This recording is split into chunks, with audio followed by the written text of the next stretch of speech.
Welcome back to the Half Thumb Homestead. Well, it's that time of year. Got to clean the pool filters. I've already done that one. So obviously you start by taking the filter housing off. In my case, it's a big V-band clamp here with that nut on it that is 7/8, and I've got a speed handle to remove it. And I use a screwdriver to pop the V-band off. So what I like to do after I've scrubbed them is I like to dip them in bleach water. So what I've done is I've shut off my Jandy valves here to let no water go out to the pool. And I've taken an old chlorine bucket. You can see the chlorine pieces in there, which I'll dig out later. But and then I put the filter in there after I clean it. I also have a bucket where I'm cleaning them, where I will put them in. I'll dip them in while I'm cleaning half the other filter, and then I'll turn it over just to kill whatever's left of the algae that's in the filter. And then I put it back together. Let's go out and check out my process. So I'm just using an inexpensive 1750 psi pressure washer. You can get these pretty much anywhere. I bought this in Harbor Freight, probably on sale, 50 bucks when I bought it 4 or 5 years ago. I don't like using more than that amount of pressure to clean these because you'll rip them up. So this is the bucket that I have the chlorine water in. So once I get that one all cleaned up, I'll just stick it in there for a little while and then I'll flip it over. Just put a cup of bleach in about 3/4 of a bucket of water. When I put the filter in, it'll probably ooze some of that out. So I just fan out the pressure washer like so, and then I go back and forth like this.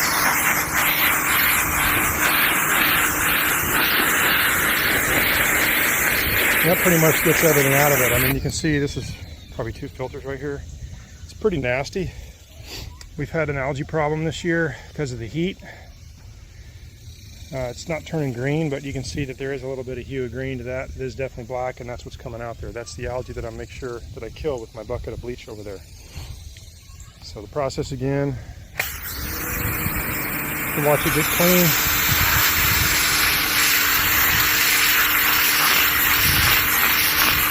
I just go back and forth. I try to do a 45-degree angle, so as the stuff comes out, it'll shoot out the bottom. And then whatever I miss right here, when I turn it this way, I'll get it. So I go all the way around, all the way down. You can go slow, you can go fast. Just know that you are not going to get everything out of it. But when you get a majority of the stuff that you see flying out right now, it's a whole lot cleaner than it was before. If I have one, if I have a filter that is separated at the band here, the glue's come off, I'll toss that in the trash. I have a set of 4. Now what some guys do is they'll put 4 new ones in, let these things dry out, and then clean them. I like to clean them and put them back in. And then if I have a damaged one, I'll replace it. So I have 2 left over from a 4-pack kit.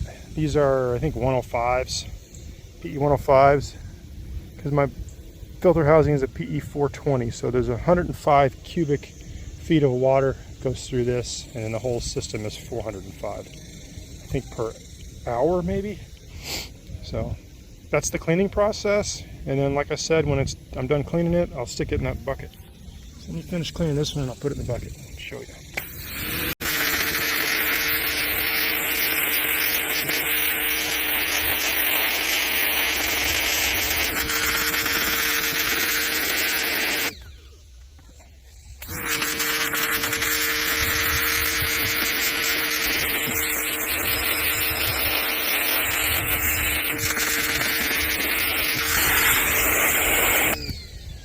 Alright, so I've gone all the way around that one. Obviously I did some of this before I filmed it. So you're not going to get everything out of it. Every time you take a jet and you go down it, it will separate one of these and grab some debris. You know, you're just trying to get the majority of it out of there. Then I'll dip it in the bucket. Now let it sit like that while I start cleaning this one here. Now there's 4, so the last one takes the longest because you got to let it sit in the bucket. I would say at least 2.5 minutes. Now I put, like I said, I put a cup of bleach in that 3/4 bucket of water. It's a 5-gallon bucket, so a cup of bleach for 2.5 gallons, 3 gallons or so. And then you'll take it out, let it drip out, and then flip it over. It's not going to be white, but it does kill the mold or the algae that's growing in my pool. So. And for those who are wondering, cleaning my pool filters is not how I cut off my thumb. So I'll do the other 3. I've already done one. It's in the filter box over there. And then we'll put it all back together. So I'll be back.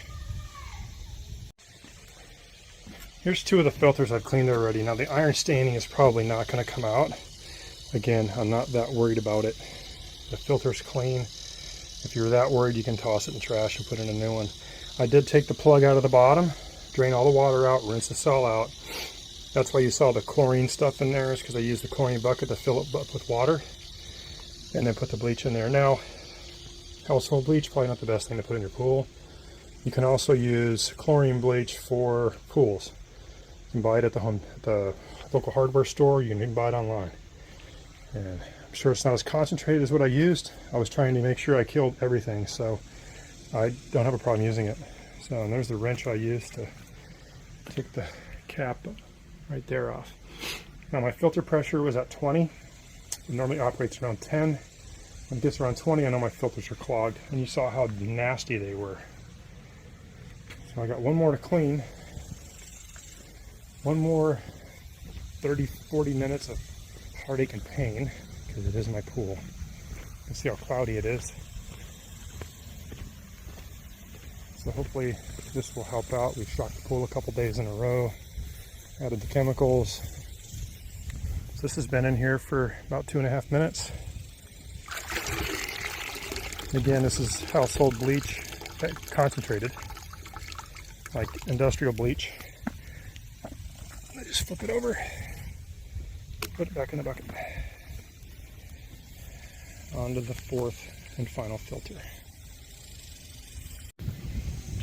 So a quick word on safety. Even if you're using one that makes 1750 psi, it is a lot of pressure.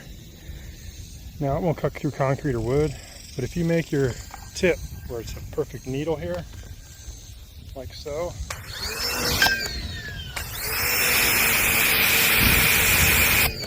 it will cut right through your skin, right down to the bone. It's not what I did, I'm just saying it will. So definitely be smart when you're using these things, don't hurt yourself.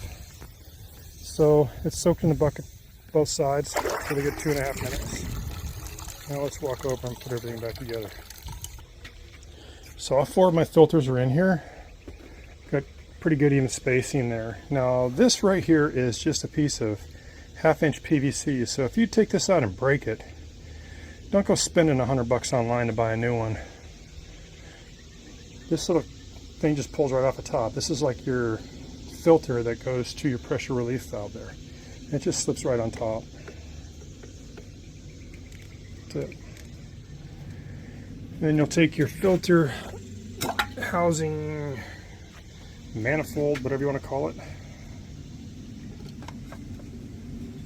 and that just holds the top of the filter so they stay centered. If I can get them on here.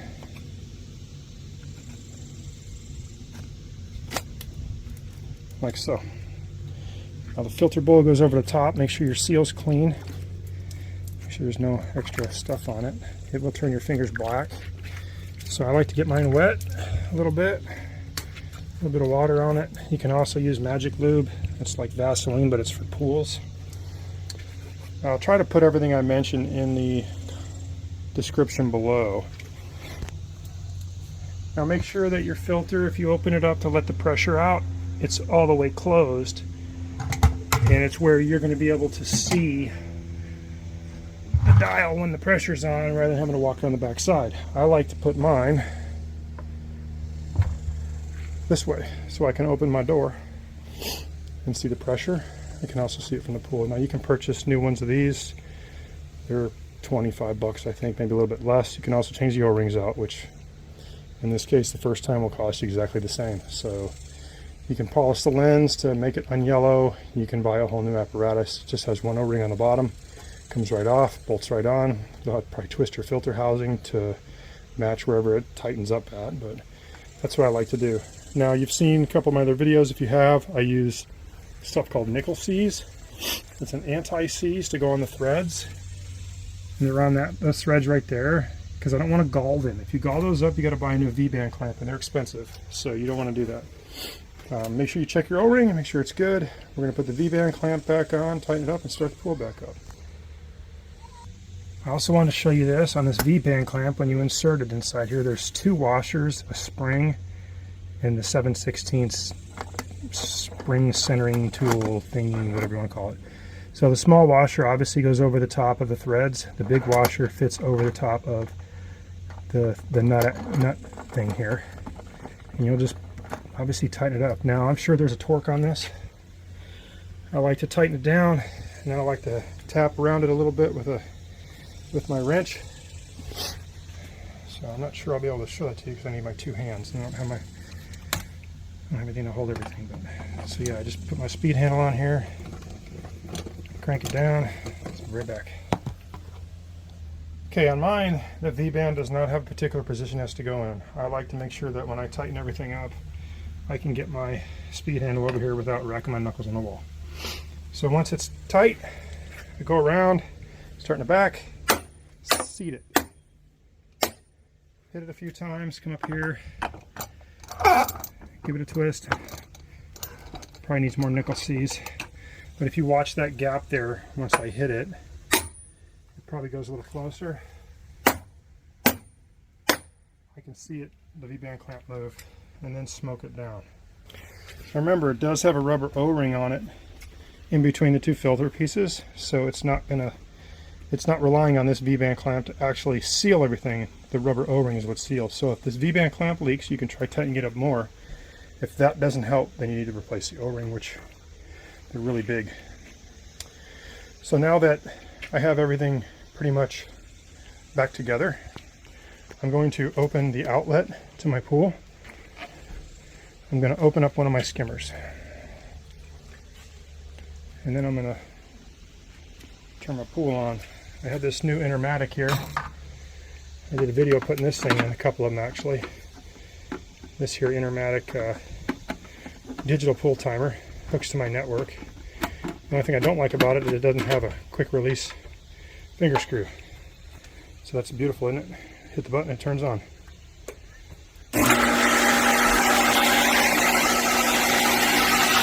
Make sure there's not a lot of air in this, and then we'll slowly open up the other skimmer.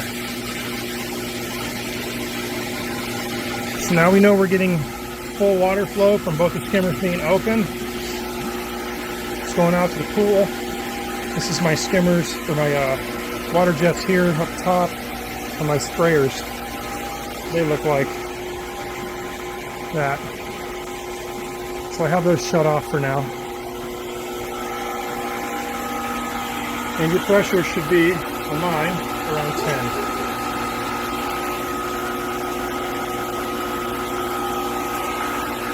Pretty sure my glasses are dirty here, but so I'm running about 12. See my start? That's where it typically starts, right about 12 psi. And when it has a little arrow up here when it gets to so-and-so, you want to clean it. Now that's generally for everybody's pool, so you can adjust this to where your pool starts up at when everything's clean. And then you'll know when it gets to, in this case, 22, it's time to clean them. Now I try to clean them at 20, just because that's my personal preference. Look for leaks, make sure nothing's leaking. And that, my friends, is cleaning the pool filters. Remember, don't start the job unless you have some replacements, because you might need them. And that's it, I'll come out.